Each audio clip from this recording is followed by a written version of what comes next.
Price the lord, hallelujah. യേശുവിലേറ്റവും പ്രിയമുള്ള സഹോദരി സഹോദരന്മാരെ, ഇന്ന് നാം ധ്യാനിക്കുന്നു നമ്മുടെ പ്രിയപ്പെട്ട പത്രോസിനെ കുറിച്ചാണ്. പത്രോസിനെ യേശു ചേർത്ത് പിടിച്ചത് മനോഹരമാണ്. ഏറ്റു പറയിപ്പിച്ച് ശേഷം നമ്മുടെ കർത്താവ് നമ്മുടെ പത്രോസിനെ ചേർത്ത് പിടിക്കുക. യോഹന്നാൻ എഴുതിയ സുവിശേഷം 21-ാം അധ്യായത്തിൽ പുനരുദ്ധാനത്തിന് ശേഷം യേശു പത്രോസിനോട് 3 തവണ നീ എന്നെ സ്നേഹിക്കുന്നോ എന്ന് ചോദിച്ചു.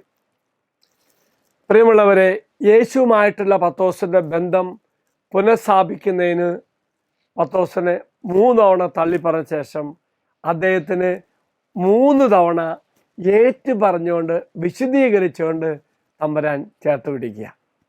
പ്രിയമുള്ളവരെ, 3 തവണ ചോദ്യം ആവർത്തിച്ചത് പത്രോസിന് 3 പ്രാവശ്യം അവൻ തള്ളിപ്പറഞ്ഞതുപോലെ അവൻ്റെ നാവ് കൊണ്ട് പത്രോസിനെ വിശദീകരിക്കുവാനും യേശുവിനെ ഏറ്റുപറയുവാനും അതിനുശേഷം തമ്പുരാനൊരു ലക്ഷ്യമുണ്ടായിരുന്നു.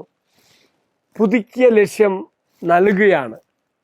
സഭയുടെ തലവനായി പത്രോസിനെ ഉയർത്തിയപ്പോൾ ചോദ്യങ്ങൾ ചോദിച്ചുകൊണ്ട് ഈശോ പത്രോസിനെ ശക്തിപ്പെടുത്തുക.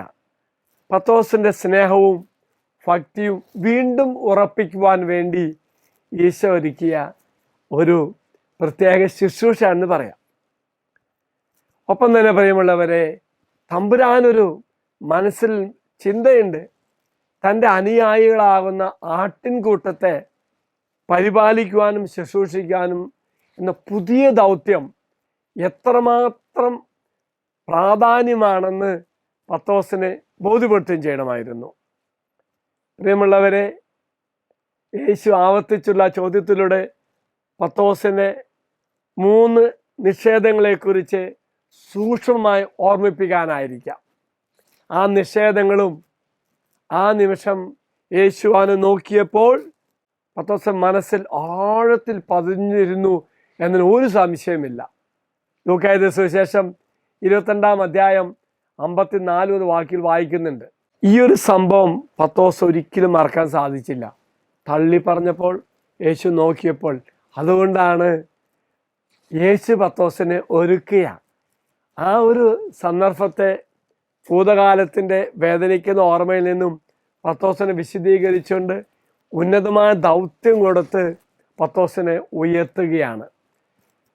പ്രിയ സഹോദരങ്ങളെ, ആരെങ്കിലും നമുക്ക് നിർദ്ദേശങ്ങൾ ആവർത്തിച്ച് തരുമ്പോൾ നാം അവരെ ശ്രദ്ധിക്കേണ്ടത് വളരെ പ്രാധാന്യമാണെന്ന് നമുക്ക് മനസ്സിലാക്കാം.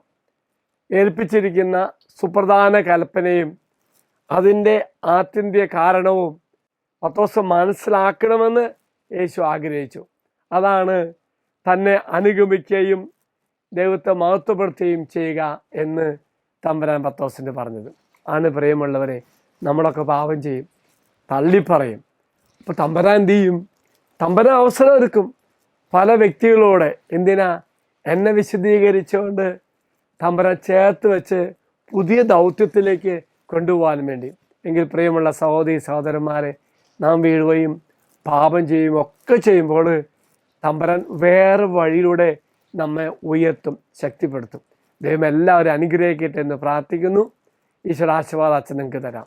നമ്മുടെ കർത്താവായ മിശിഹായുടെ പിതാവായ ദൈവത്തിൻ്റെ സ്നേഹവും പരിശുദ്ധാത്മാവിൻ്റെ സഹവാസവും നമ്മെല്ലാവരോടും കൂടി ഉണ്ടായിരിക്കട്ടെ, ഇപ്പോഴും എപ്പോഴും എന്നേക്കും. ആമേൻ. മറക്കരുതേ, നമ്മെ തന്നെ വിശദീകരിച്ചുകൊണ്ട് തമ്പുരാൻ്റെ ചേർന്നും ജീവിക്കുവാൻ ദൈവം നമ്മെ സഹായിക്കട്ടെ. Price the Lord.